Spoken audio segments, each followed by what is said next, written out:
buat perbuatan yang sama juga tadi, silakan. Sehingga kumpulan 1 balik semula fail dia.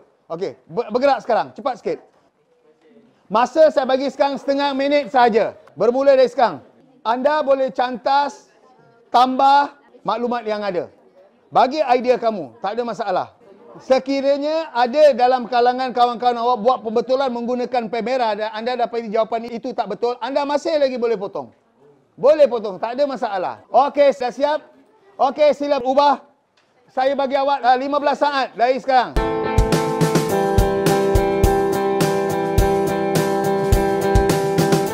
Okey, anak-anak, pelajar-pelajar. Yo, pelajar, dengar sekejap. Okey, sekarang cuba tengok, benda tu dah balik semula pada kamu kan? Sekarang kamu berbincang dalam kumpulan awak cuba tengok. Kekurangan daripada anda buat dengan kekuatan yang diberi penambahbaikan oleh kawan-kawan kamu tadi. Okey, tengok sama-sama. Okey, ketua bacakan. Yang lain dengar. Saya nak ketua bacakan. Bulan, yang ini bulan sabit berwarna kuning yang melambangkan agama Islam sebagai agama rasmi. Okey, agama Islam agama rasmi. Sekarang ni ada timbul polemik tau. Nak kata agama rasmi ke agama kebangsaan? Agama kebangsaan. Tapi dalam buku teks dah ada rasmi. Sebenarnya agama apa? Kebangsaan ke rasmi? Baik. Satu lagi tugas untuk anda. Pergi cari guru bahasa Melayu. Tanya dengan guru bahasa Melayu. Pada ketika bila kita boleh ujuk rasmi? Bila kita gunakan kebangsaan? Bahasa rasmi kita atau bahasa kebangsaan kita? Agama rasmi atau agama kebangsaan? You tanya pada cikgu tu. Dan kemudian baru saya bagi keputusan pada awak. Saya nak awak pergi explore kat luar dulu. Cari dengan orang lain. Pergi dapatkan maklumat. Okey? Baik. Jadi memang bulan sabit ialah lambang untuk agama Islam. Ada soalan lain nak tanya? Ada pelajar-pelajar nak tanya? Cuba tengok bulan tu. Tengok bulan tu. Ada apa-apa nak tanya? Awak nak tanya? Ya. Dia bagi jawapan, dia nak tanya. Okey, bagus. Saya nak tanya, kenapa mesti bulan sabit dan bukannya bulan purnama kan? Kenapa bukan bulan ni? Bulan tu kan, dia tak nak bulan ni. Pasal dalam Islam, bulan sabit. Islam tu lambang je bulan sabit kan. Okey, satu lagi tugasan untuk awak. Pergi jumpa ustaz. Tanya ustaz, mengapakah agama Islam menggunakan bulan sabit bukannya bulan... Tanya. Faham? You boleh pergi tanya juga. Jangan takut nak tanya ustaz tau. You pergi tanya ustaz. Tapi tak payah bagi Assalamualaikum ustaz. Dengan ini saya tak payah. Tanya. Ustaz, saya nak tanya maklumat. Boleh? Awak boleh pergi tanya. Jangan takut. You also, okey? Pergi tanya ustaz. Okey? Ustaz sekolah kita handsome semua. Okey. Kumpulan yang berikutnya silakan. Yang tema yang berikutnya, tema apa? Ya, silakan salah seorang. Bintang pecah 14 merupakan gabungan 14 buah negeri dalam Persekutuan Malaysia. 14 buah negeri. Apa moto dia? Bersekutu bertambah mutu. Bersekutu? Okey, apa maksud bersekutu tambah mutu? Okey, kita dengar apa jawapan kumpulan 2. Dengar. Yo. Dengar nak. Dengar. Okey, silakan jawapan awak. Bersekutu tambah mutu ialah semangat kerjasama. Semangat kerjasama, bersekutu kan? Okey, jawapan tu betul. Tapi untuk jawapan yang salah itu, bagikan ayat penyambut. Bekerjasama untuk apa? Untuk memajukan negara. Bagi ayat sambut yang panjang ni. Biar nampakkan ayat itu betul-betul kukuh. Faham tak? Kukuh. Okey, ada kumpulan lain nak bagi jawapan awak? Apa yang dimaksudkan bersekutu bertambah mutu? Dia silakan. Rakyat Malaysia bekerjasama bagi memajukan negara dan mengukuhkan perpaduan antara kaum. Okey, bekerjasama untuk mengukuhkan perpaduan kaum agar kita hidup aman dan damai sentosa sehingga ke tercapainya matlamat 2020. Kita akan menjadi sebuah negara yang maju. Okey, jelas. Okey, cukup banyak tu. Baik, sekarang ada soalan tak yang kamu nak tanya pada saya? Okey, ramainya nak tanya soalan. Kita bagi kumpulan ni dulu nak Okey, silakan. Ya, awak. Cikgu, KLCC boleh dijadikan lambang negara Malaysia? KLCC boleh tak dijadikan sebagai lambang negara kita? Sila bagi jawapan anda. Saya bagi, bincang sekejap. Saya bagi 10. Takkan setiap kali cikgu nak cakap bagi 10 saat. Bincang. Bolehkah KLCC itu dijadikan sebagai lambang negara?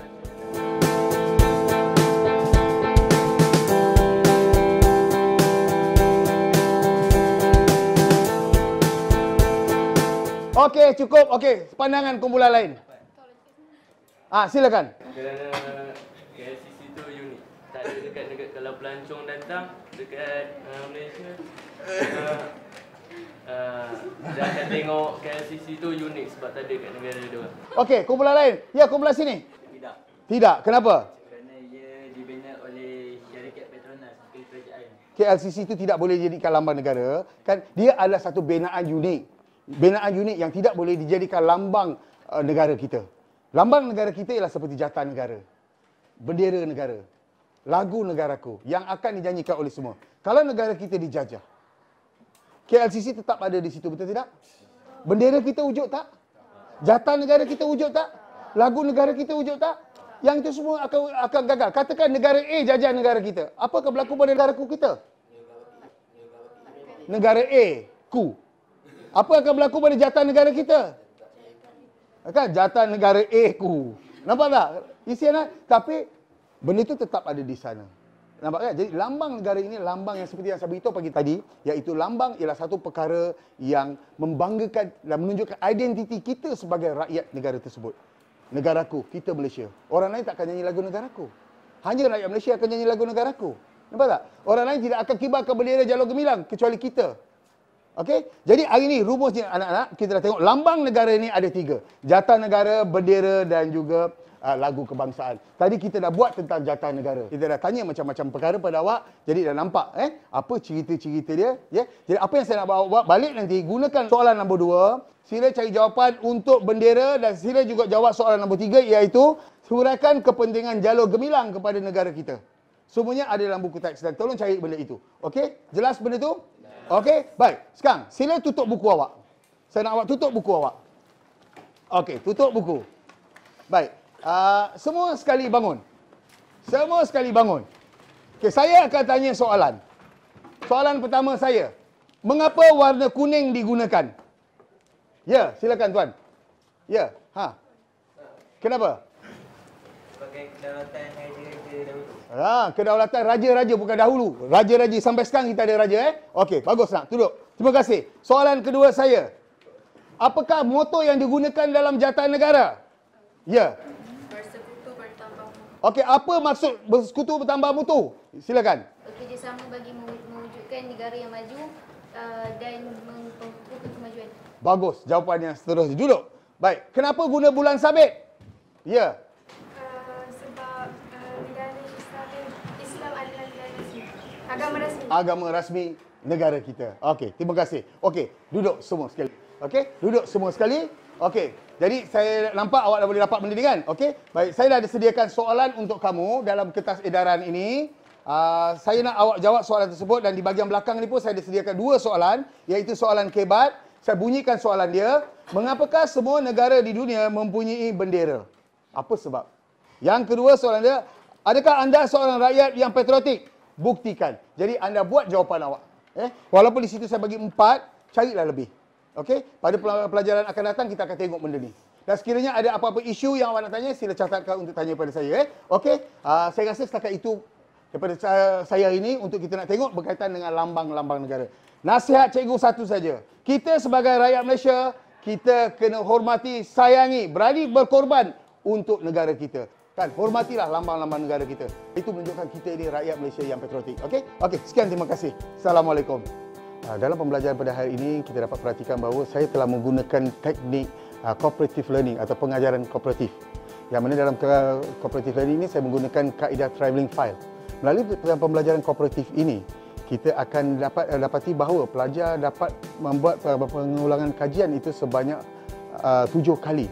Apabila saya buat 5 kumpulan. Kumpulan kali pertama, mereka dapat mendapatkan maklumat daripada buku teks. Kemudian maklumat tersebut akan dihantar kepada kumpulan yang kedua. Sementara itu mereka akan cuba mengedit kumpulan yang pertama. Jadi perkara ini akan berlaku pada 5 kumpulan. Akhirnya pada kali yang ke-7 itu akan sampai kepada kumpulan yang asal dan mereka telah dapat mengedit maklumat-maklumat tersebut sebanyak 7 kali. Maksudnya berlakunya pengulangan pembelajaran secara tidak langsung sebanyak 7 kali. Yang mana kalau kita buat satu demi satu, benda ini akan mengambil masa yang begitu panjang. Tapi dalam masa PNP menggunakan cooperative learning ini, saya dapat membuat satu situasi pengulangan kajian secara aktif sebanyak 7 kali dalam lingkungan waktu lebih kurang dalam 15 minit. Di samping itu juga, saya juga dapat menggalakkan pelajar-pelajar untuk bertanya soalan. Soalan-soalan yang ditanya bukan hanya tumpu kepada soalan-soalan yang berfakta, tapi juga soalan-soalan yang berkaitan dengan KBKK. Jadi itu merupakan cooperative learning yang saya buat. Di samping itu juga, pelajar-pelajar ini telah memainkan pelbagai peranan. Pertama sekali, mereka sebagai pelajar, mereka mencari maklumat daripada buku teks. Itu yang pertama yang mereka lakukan. Yang keduanya, mereka menjadi editor. Apabila mereka mendapat fail daripada kawan mereka, kumpulan yang sebelumnya, mereka melakukan editor. Mereka menyunting, menambah, mencantas maklumat-maklumat yang terdapat dalam fail kumpulan yang lain.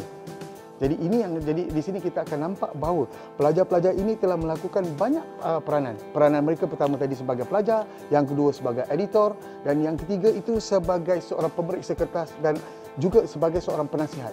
Jadi inilah 4 role yang dimainkan oleh pelajar secara tidak langsung. Dan ini juga akan menambahkan minat pelajar kerana sistem pedagogi ini tidak terikatkan pelajar dalam satu keadaan sahaja, iaitu guru dan murid. Tapi di sini apa yang kita nampak, berlakunya interaksi antara guru dan murid, murid dan murid, murid dan guru. Dia berlaku dalam bentuk 3 segi. Jadi PNP itu akan berlaku dengan amat aktif. Dan keputusannya, saya dari segi keputusan PNP saya pada hari ini, saya jelas saya nampak bahawa objektif pembelajaran saya tercapai apabila saya uji mereka dengan soalan. Pelajar-pelajar saya dapat menjawab soalan itu dengan begitu berkesan. Seperti mana yang saya kehendaki, juga seperti mana saya menyediakan pelajar-pelajar tersebut untuk peperiksaan SPM yang mereka akan hadapi pada ujung tahun ini.